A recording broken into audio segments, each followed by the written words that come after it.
דוד הנעים, הקול פלאים לאלוהים ושם. Então Deus disse: façamos o homem a nossa imagem e semelhança, conforme a nossa semelhança, e domine ele sobre os peixes do mar, sobre as aves do céu e sobre os grandes animais da terra, como também sobre os pequenos animais que se rastejam no chão. E criou Deus o homem à sua imagem e conforme a sua semelhança, homem e mulher os criou. E Deus os abençoou, e Deus os Abençoe. e lhes disse: sejam férteis e multipliquem-se, encham e subjuguem a terra, dominem sobre os peixes do mar, sobre as aves do céu e sobre todos os animais que se movem pela terra. E disse Deus: eis que lhes dou todas as plantas que nascem em toda a terra e produzem sementes, e todas as árvores que dão frutos com sementes, elas servirão de alimento para vocês. E dou todos os vegetais como alimento a tudo que tem em si fôlego de vida, a todos os grandes animais da terra e a todas as aves do céu e todas as criaturas que se movem no chão. E Deus viu tudo o que tinha feito, e tudo tinha ficado muito bom. E passaram-se a tarde e a manhã. Esse foi o sexto dia. Podemos assentar. Amados, hoje nós temos uma celebração muito especial. Celebramos um ano novo bíblico. Então todas as vezes que porventura alguém fala: poxa, mas é uma data judaica, não. A Bíblia é antes do judaísmo, é antes de qualquer religião. Isso é uma data bíblica. Se fôssemos atrelar ao judaísmo, teríamos que cumprir toda a lei e não somente aquilo que quiséssemos. Então isso é uma data bíblica. Quando olhamos para esse texto, é interessante compreender que Deus criou tudo em 6 dias.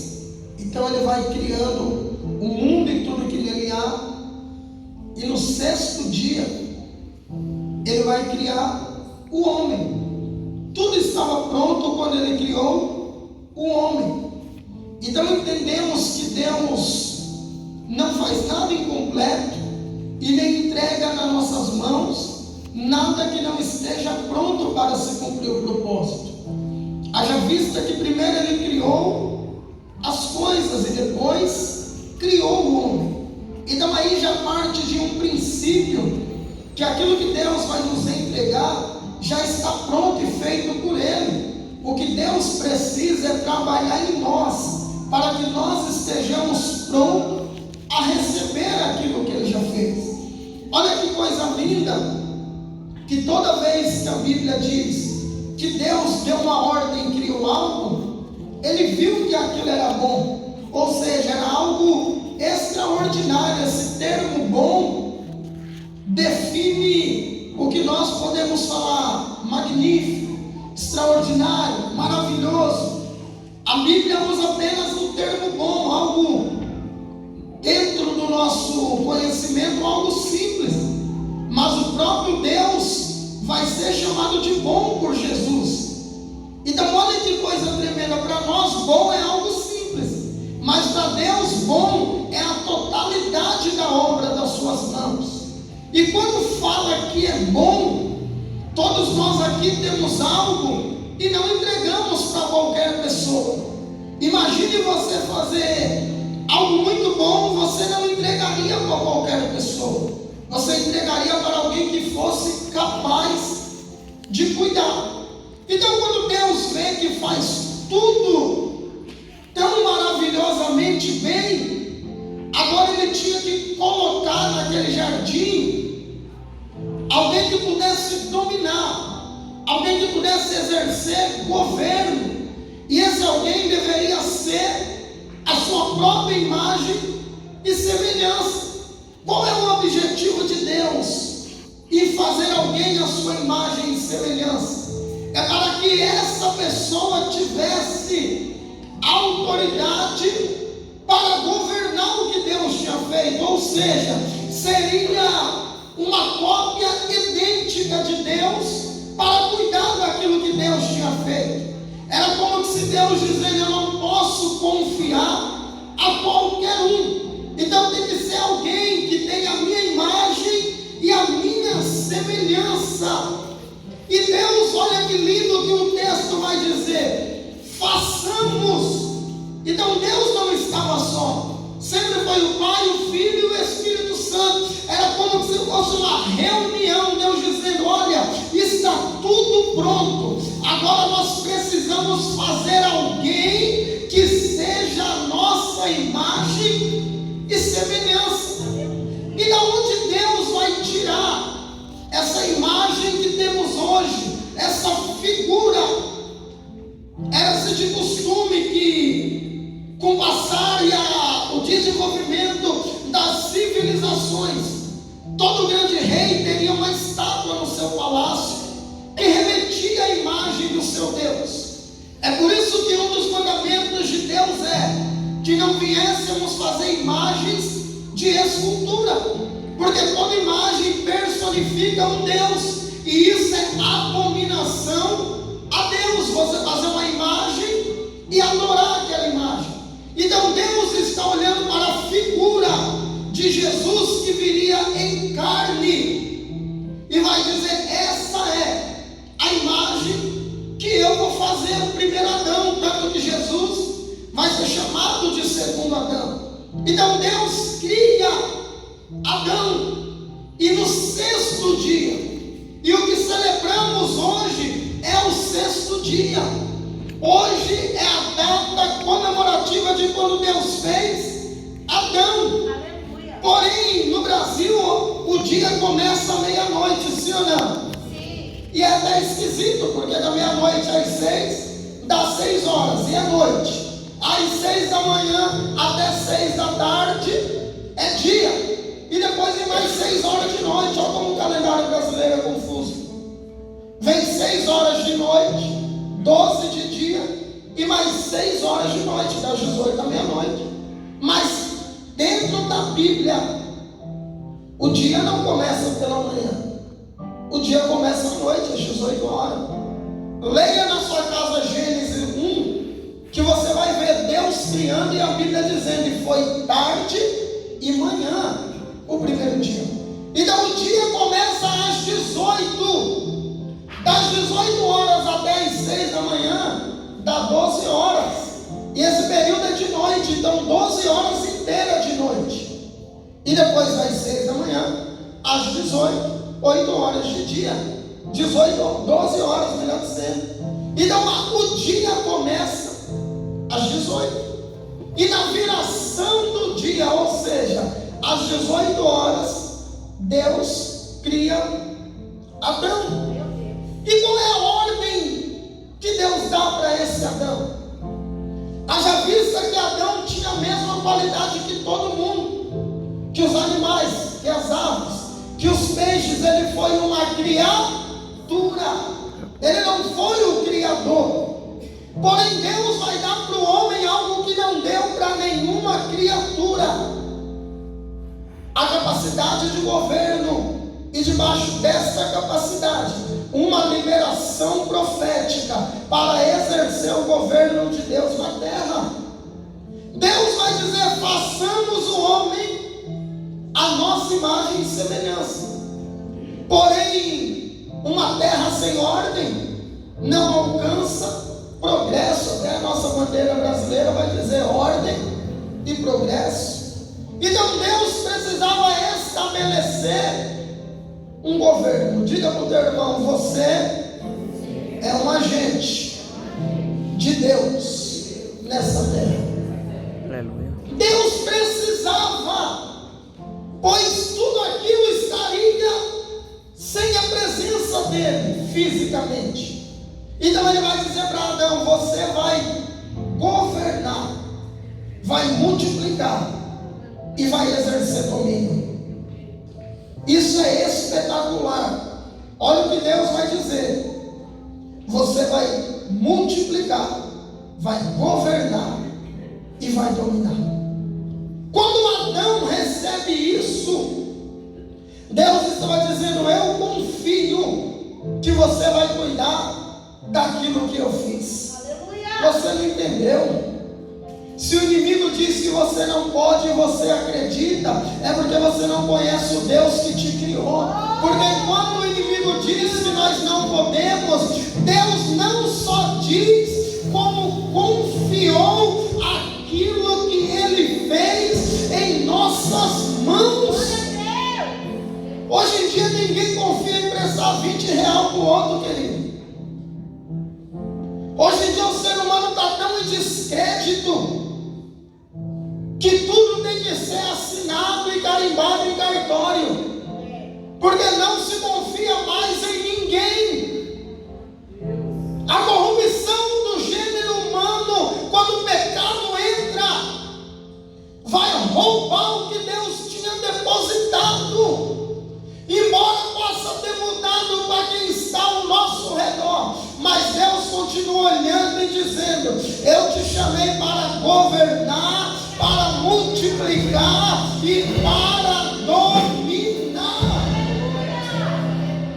A imagem de Deus não muda, porque foi Ele que nos fez.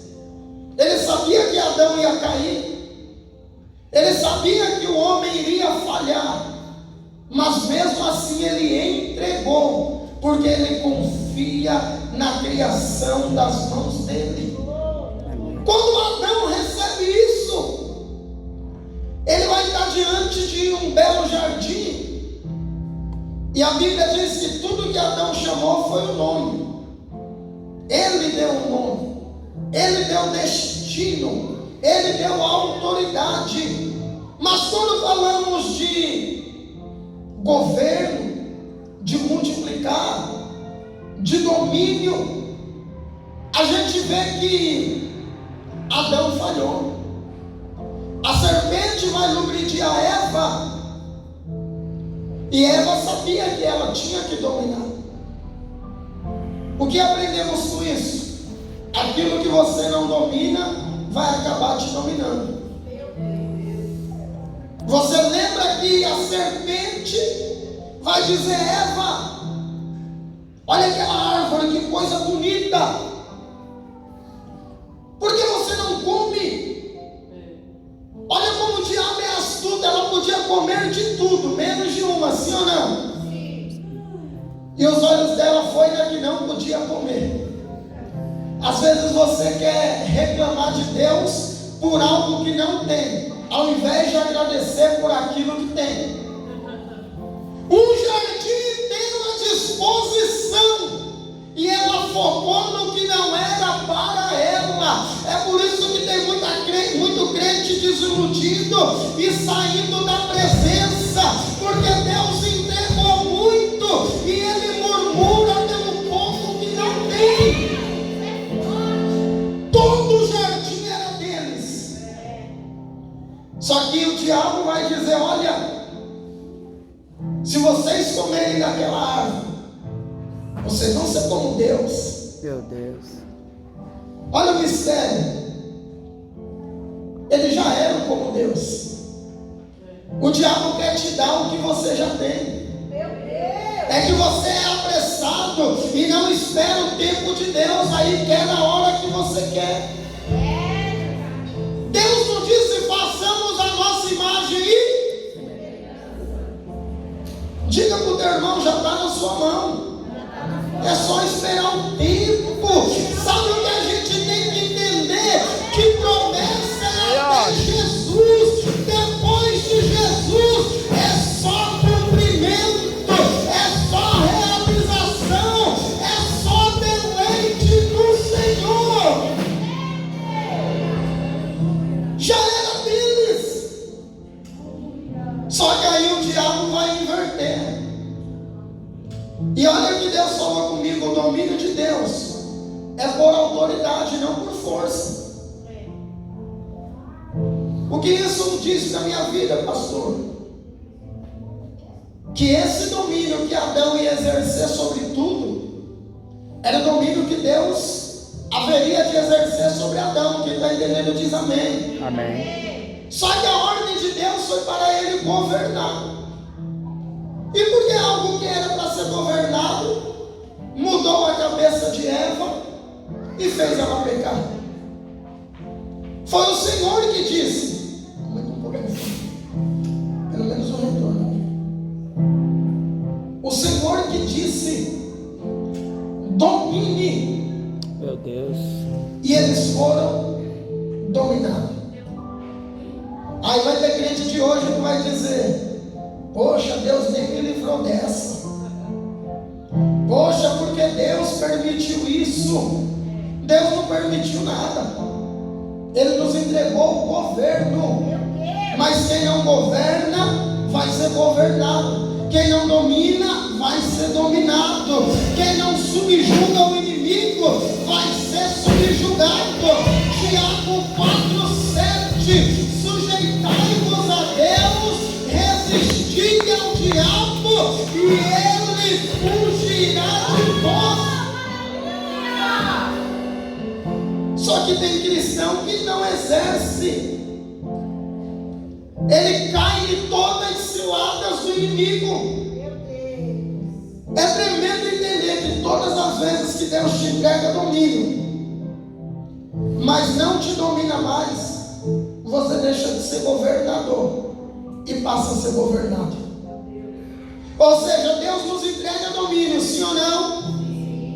Só que aí o domínio que Ele te entrega te faz crescer. Porque olha a ordem, só tinha Adão e Eva na terra. Eles iriam reinar absoluto, sim ou não? Eles iriam ter filhos e ser dono de tudo aquilo. Meu Deus. Subiu para a cabeça e quis tocar no que não podia, quis desobedecer a Deus. Princípio de Satanás, porque quando Deus fez o homem, a imagem e semelhança, Ezequiel 27 diz que Lúcifer andava no meio de pedras de diamante.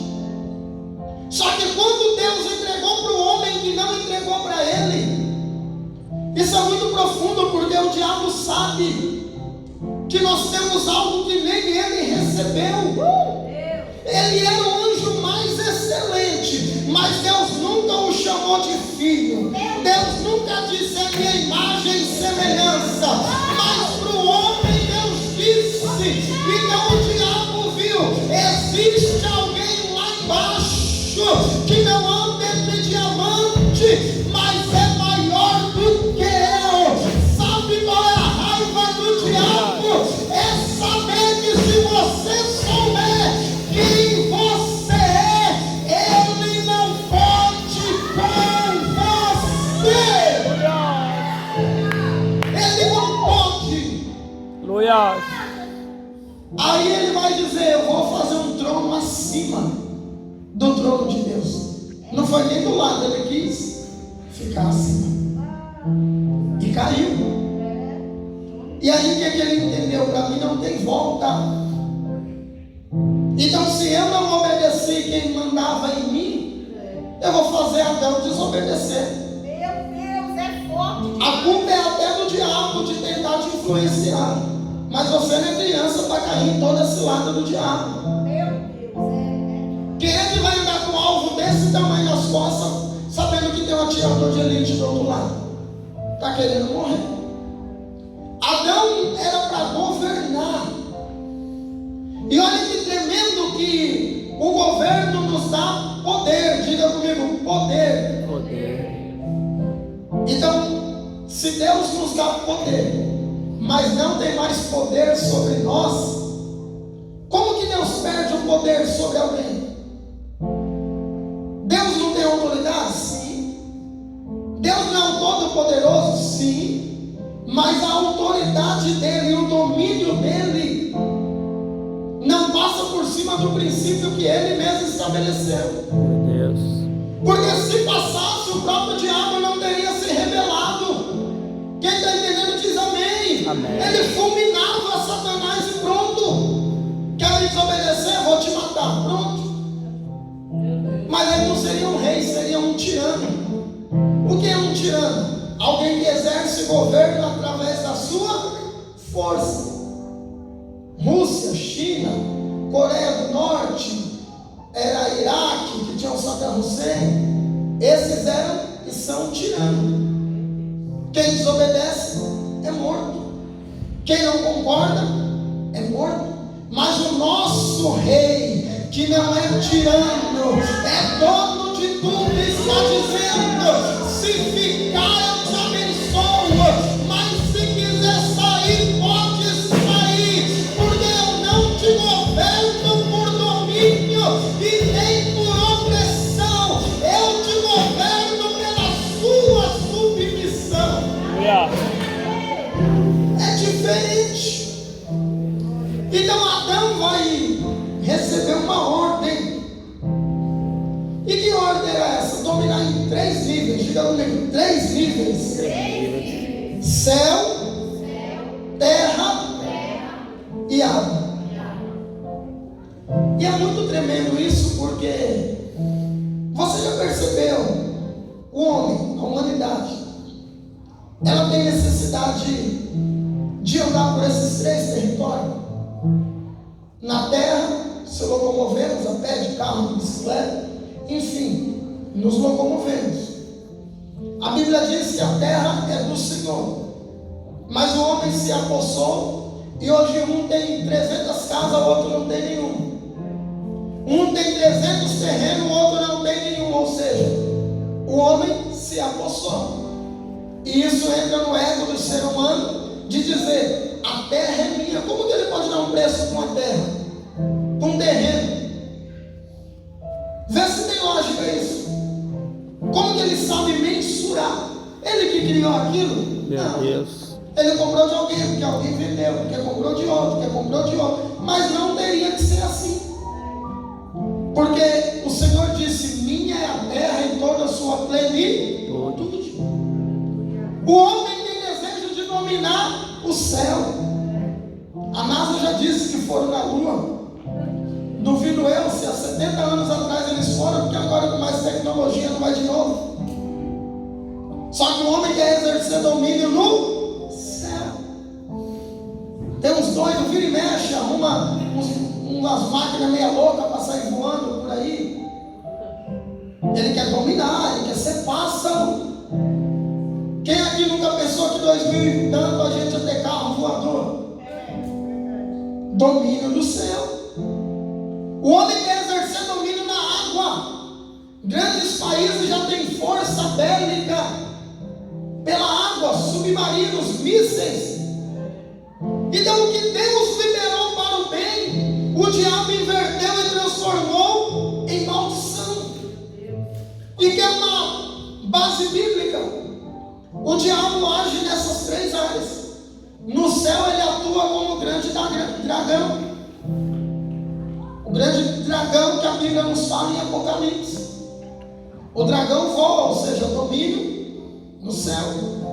Na terra ele vem como a serpente que se rasteja, e na água o grande Leviatã. Então todo o domínio que Deus nos deu, o diabo agiu para roubar de nós. E infelizmente conseguiu.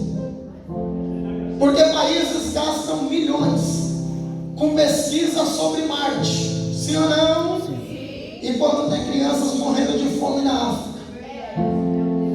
O que eu quero saber se tem vida em Marte? Vai mudar o que para mim?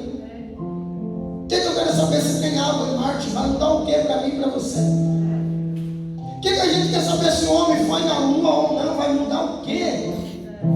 Mas eles exigem resposta e dominam o que Deus nos entregou. Então quando Adão e Eva caem, eles perdem o domínio. Diga comigo, perdem o domínio. Eles perdem. E eles vão ser expulsos do paraíso. Vai vir consequências na casa deles Um filho vai matar o outro. E o que Deus vai dizer para Caim? Você não dominou sobre o seu desejo, e o seu desejo dominou sobre ti.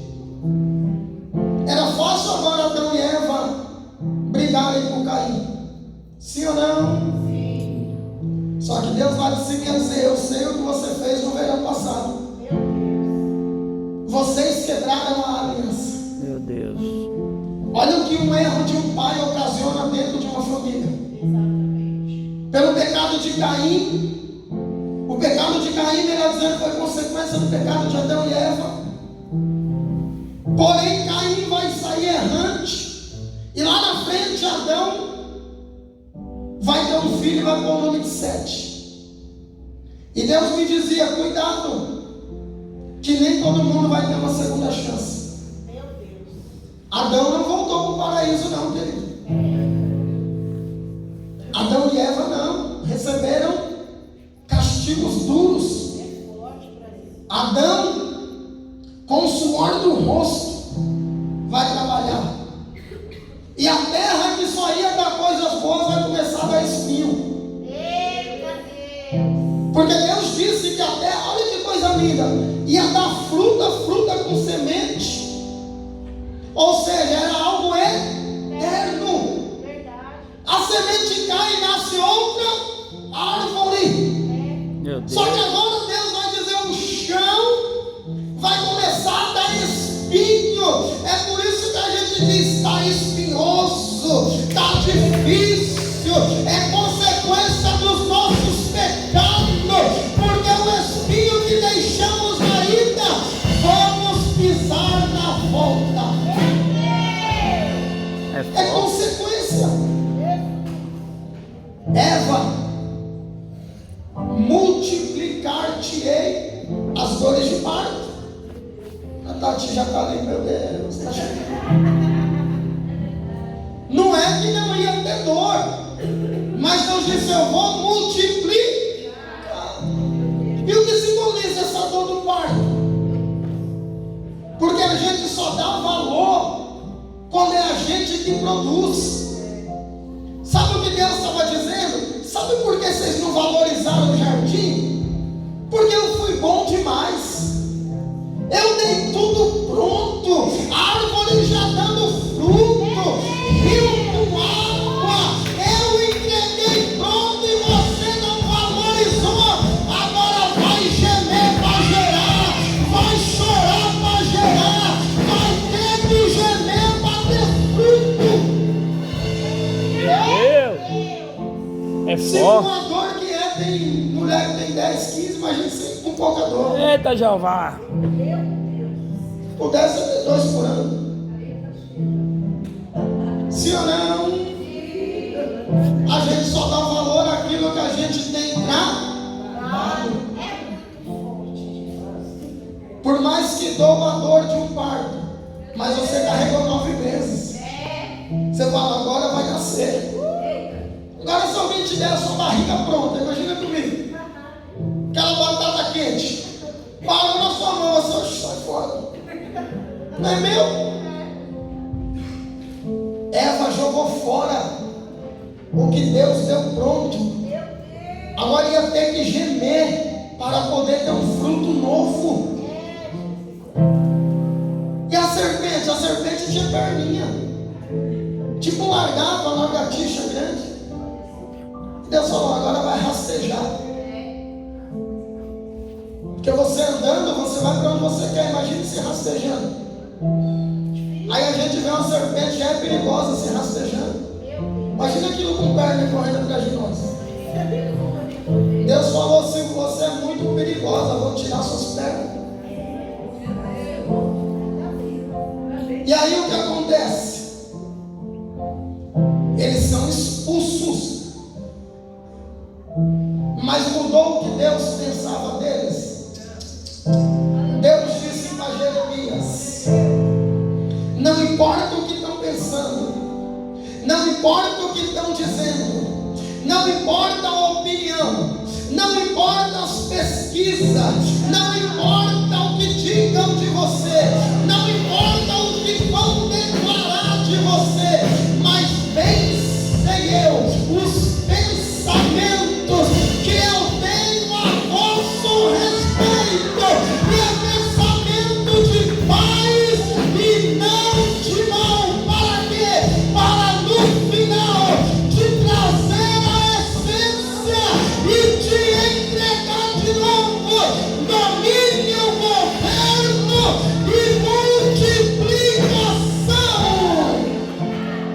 Aleluia. Eu creio. Diga para o teu irmão, o pensamento de Deus Pensamento de Deus é o mesmo é o mesmo de quando criou Adão. que quando criou É Adão. o mesmo. Aleluia. Adão vai entender algo. Ele perde quando ele tem o filho dele por de nome Sete. Ele vai dizer assim: agora o Senhor me restituiu. Agora o Senhor me deu um novo no lugar daquele que Caim matou. Adão não pode voltar para o paraíso. Olha o cenário: dois filhos, um morto, o outro caminhando errante. Que teve a consequência dele? Está lá no meu livro. Você não leu? Compre e leia. Já leu? Leia de novo esse capítulo. As consequências de Caim. E aí Deus vai dizer para Adão, quando dá o outro filho: eu te dei, te devolvi aquilo que tiraram de você quando você deixou de exercer o governo que eu te entreguei. É muito forte. Meu Deus. Quando você não exerce o governo, o que Deus te deu é roubado. E aí quando ele tem 7, ele estava mais maduro. E ele entendeu: eu tenho que governar e não ser governado. Pastor, e o que simboliza tudo isso? Hoje entramos no ano 5.783. De Adão até hoje. Se você fizer as contas de todas as genealogias, vai dar 5.783 anos hoje. E aí toda essa simbologia, você vai pegar uma maçã com mel, que simboliza um ano bom e doce da parte do Senhor. Nós vamos entrar em 10 dias agora. E o 10º dia é o dia da expiação, Yom Kippur, dia do perdão. Leia na tua casa Levítico 23. O que acontece nesses 10 dias? O Senhor está com o livro aberto, escrevendo quem vai viver e o livro da morte, quem vai morrer. Porque tem o livro da vida e o livro da morte. E nesses 10 dias, a cultura bíblica e judaica vai dizer que é período de oração, de arrependimento e de humilhação. Porque no 10º dia, o livro é fechado e tudo que foi decretado não se revoga. Esse decreto que talvez você viveu um ano ruim até hoje. E aí você já estava pensando: eu quero que venha logo 2023 para nós chegar antes, porque hoje começou um ano novo. Aleluia! E aí o termo que é dito nisso, quando nós pegamos a nossa maçã com mel, nós vamos declarar esse ano bom e doce sobre as nossas vidas. Hag Sameach Shana Metuká, que quer dizer um feliz ano novo, bom e doce. Aleluia. Talvez dia 31 de dezembro pessoas pulam ondinhas por aí, usam roupa amarela, roupa branca e nada muda. Mas nós vamos entrar debaixo do decreto do Senhor para ter esse ano bom e doce da parte dele. Amém? As meninas vão dançar, fazer um gesto lindo. Dá uma salva de